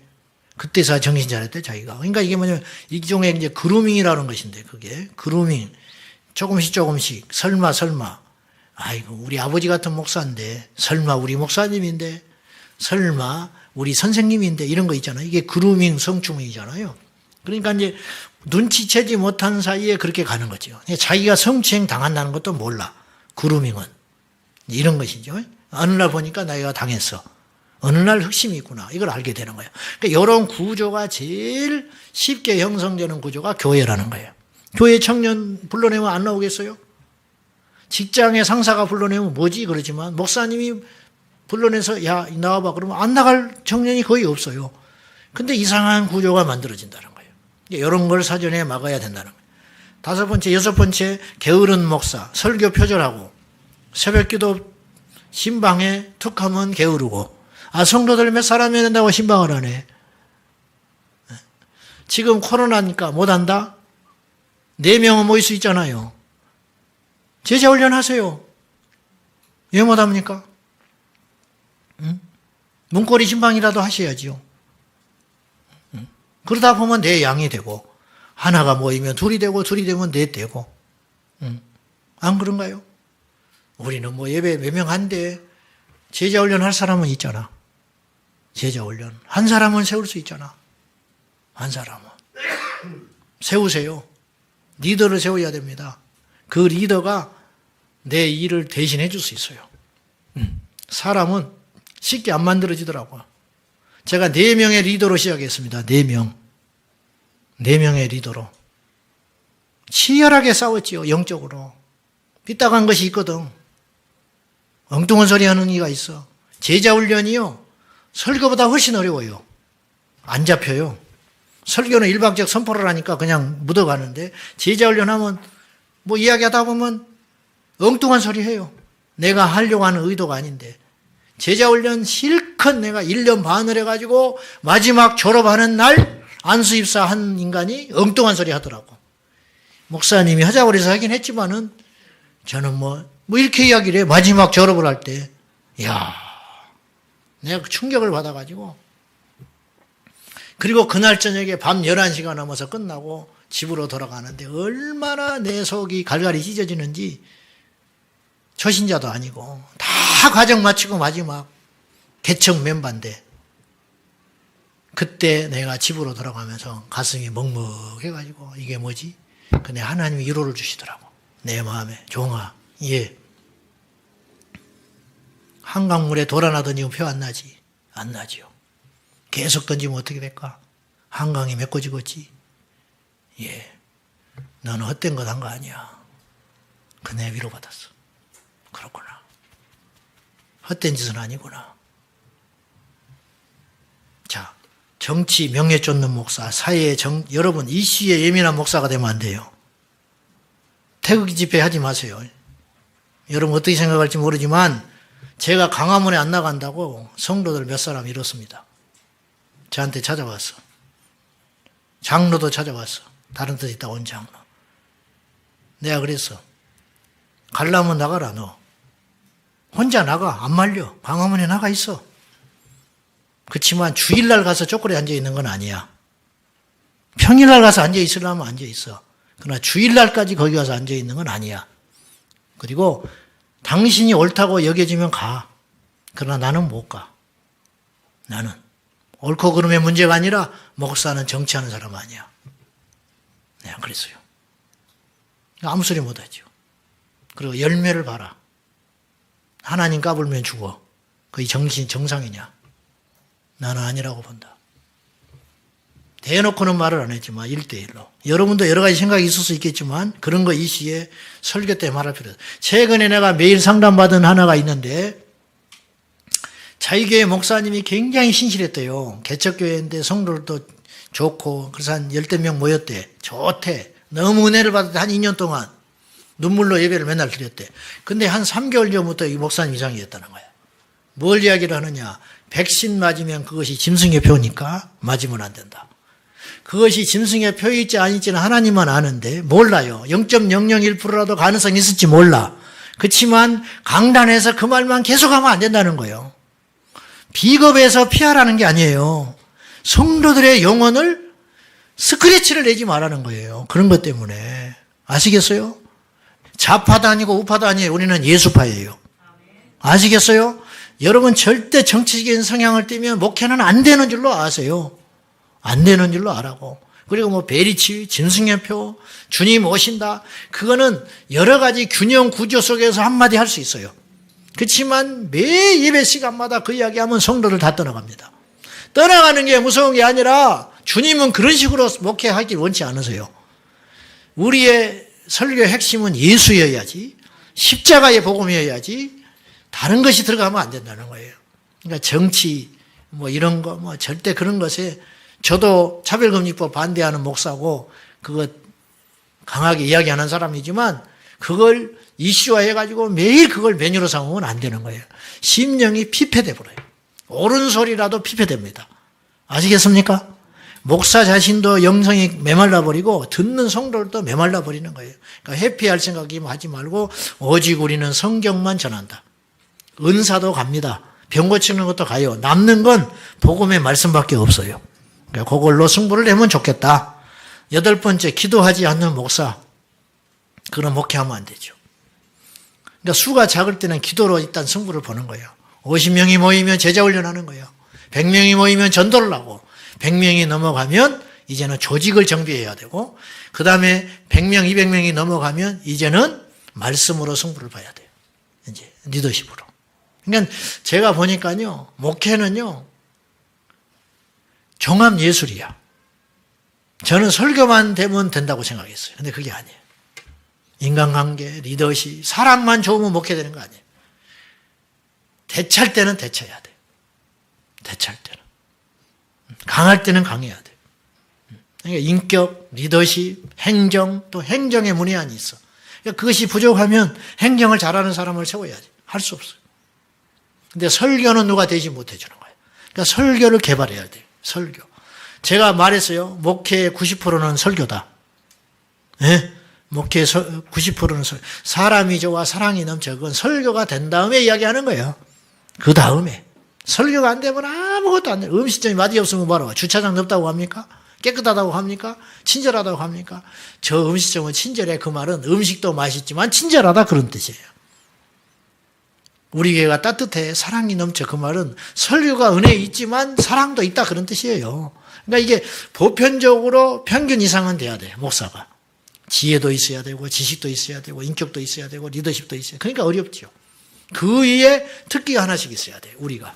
제자 훈련을 잘한다든지 행정의 달인이 된다든지 설교를 잘한다든지 신방을 잘한다든지. 우리 학교 다닐 때 밑에 광장교회라고 있었는데 그 이정일 목사님은 뭘로 유명했냐면 염을 잘하는 목사로 유명해요. 염. 그래 교회에 부흥했어요. 설교 못 들어줘요. 솔직히. 수요일날 가면 다 졸다 와. 근데 그분은 그것이 있어. 그러니까 성도들이 안 떠나는 거예요. 염만 한 번 했다면 가족이 다 예수 믿어. 염목회라고 그랬어 그 양반은. 왜 그랬냐. 요새는 장례식장에서 다 치러버리고 우리가 가잖아요. 나도 염을 한 번도 못 해봤는데 염은 무섭지 않죠. 네, 끝내야 할 시간이 돼. 근데 이분은 장갑을 안 끼고 염을 해줘요. 맨손으로. 그 의도적이야. 그러니까 그걸 보는 사람이 가족들이 깜짝 놀라는 거야.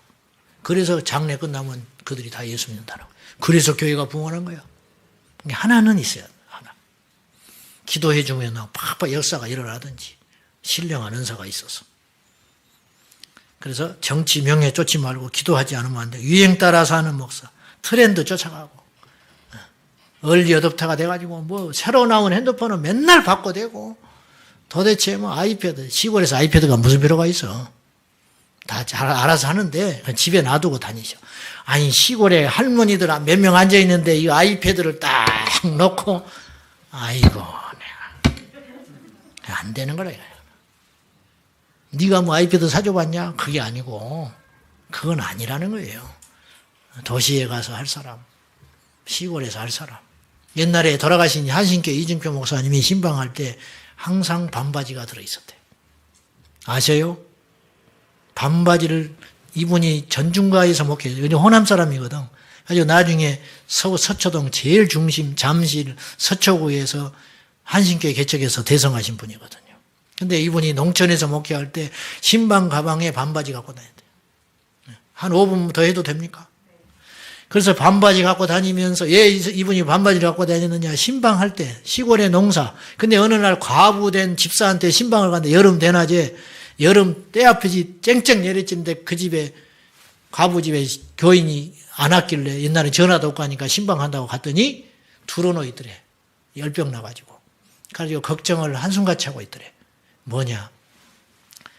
자기 밭에 이 거름을 줘야 되는데 옛날에 그 화장실 그 오수 퍼서 남들은 다 해줬는데 자기 못 해준다고 걱정을 한숨같이 하고 있더래. 네가 좀 해라 이 말이요. 그래서 이분이 옷 갈아입고 그 자리에서 반바지 입고 밭에 가서 똥 퍼가지고 해주는데 그것도 해본 사람이나 해요. 농사도. 목사가 어찌 농사를 지어봤어. 이구름해가지고 책만 읽는 사람인데. 그래가지고 이렇게 조금 이렇게 언덕대는데 논에다가 그 밭에다가 그 오수통 메고 가서 걸음 주다가 퍽 넘어져가지고 오물을 뒤집어서 버렸대. 그렇게 눈물이 나더랍니다. 서럽고 내가 이거 뭐 하는 짓인가. 서럽고 더럽고 치사하고 내가 이렇게 꼭 해서 목회해야 되는가. 근데 하나님이 청천벽력 같은 소리를 들려주시더랍니다. 종아, 예, 서럽냐? 예, 서럽습니다. 네가 똥이다 그러더래. 하나님, 네가 똥 같은 놈이야. 거기서 회개했다네. 그러니까 목회가 되는 거예요, 그분이. 농촌에 가서. 그러니까 되는 거예요. 유행 따라 살지 말고 성도의 눈높이에 맞춰서 해라. 엉뚱한 소리 하지 말고.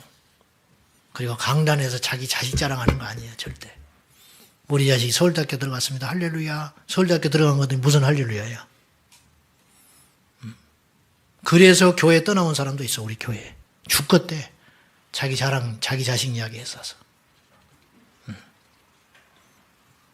자, 혈기를 버리지 못한 자, 혈기를 내는 자는 하나님 의를 이루지 못해. 절대 혈기 내는 거 아니야. 저도 혈기와의 싸움이 30년이에요. 40년도 됐죠. 16에 예수 믿으니까. 내가 이 촌에 살아가지고 성질도 급하고 기질이 좀 그런가 봐. 가지고 지금도 있어요. 지금도. 그래서 일부러 안 봐버려. 이렇게 성질 날 거는. 어디 음식점에 갔다. 내 테이블보다 저 테이블 늦게 왔는데 저기다 먼저 음식이 나갔다. 나는 가만히 안 있어요. 이제 그런 거 있단 말이에요. 근데 이제 꼭 참죠. 우리 집사람이 전학계나 조심하라고 그래요. 꺼진 물도 다시 봐라. 절대 그러면 안 된다고. 근데 이제 올라와요. 근데 많이 지금 누그러졌는데 요거 우리 교회에도 혈기나니 어떤 집사가 다 공개서상에서 혈기를 내니까 교인들이 몇 사람이 교회를 떠나더라고. 집사가 혈기냈는데. 근데 목사가 혈기냈다. 교회에 아작나버리는 거예요. 그러니까 혈기를 내지 마라. 혈기 내면 금식하세요. 혈기가 올라오면 금식을 해버려. 죽을 때까지. 세상의 재미와 취미를 버리지 못한 자. 아까 제가 잠깐 이야기했어요. 취미. 모든 것이 가하나 모든 것이 유익하지 않다. 목사라 가라도 목사도 사람인데 이런 거라도 해야지. 아닌 거예요. 그것이 내 우상이 되는 거예요. 어느 날 목사님이 낚시터에 가서 극동방송 틀어놨는데 설교가 나오더래. 가만히 보니까 그날이 수요일 저녁이더래. 우리 친구 선교사, 우리 선배 선교사가 그 형이 테니스에 미친 사람이에요. 그분도 호남 사람인데. 비 오는 날도 테니스장을 가. 비 오는 날 테니스 칠 사람이 어디가 있어요. 근데 그냥 가는 거야. 가가지고 씩 한 바퀴 돌고 온대. 1시간 있다 예배인데. 시커멓게 타고 다녀요. 맨날 테니스에 미쳐가지고. 됩니까? 목회가? 안 되는 거죠. 인간에게는 다 우상이 있습니다. 돈, 자식, 취미. 나쁜 거는 우상이라고 생각 안 하고 죄라고 생각을 해.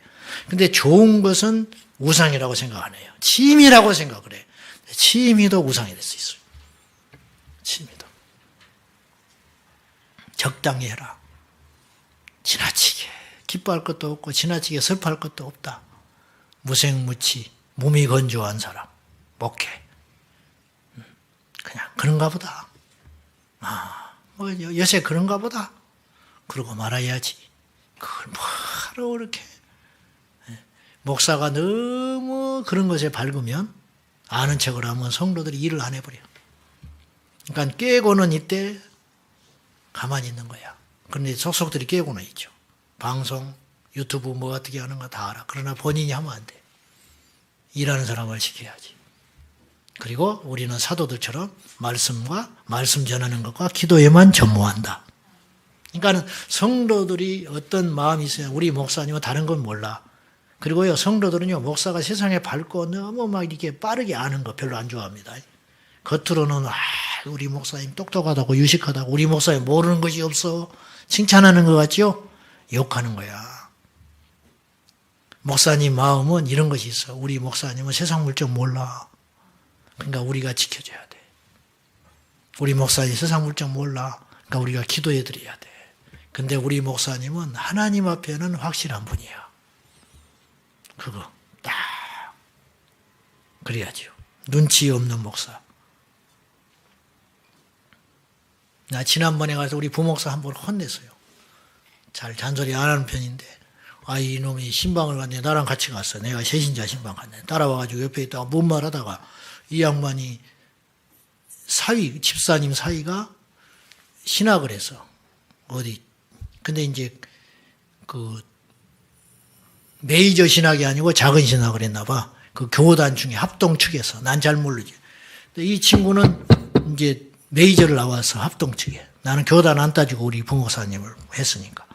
바보하다가 밥 먹고 있다가. 그래서 나는, 근데 이제 뭐만 얼른 돌렸죠. 미망해서 나는. 근데 이놈이 뭐라고 하면서, 거기는 그냥 아무나 가는데요. 그따구 소리를 하는 거야.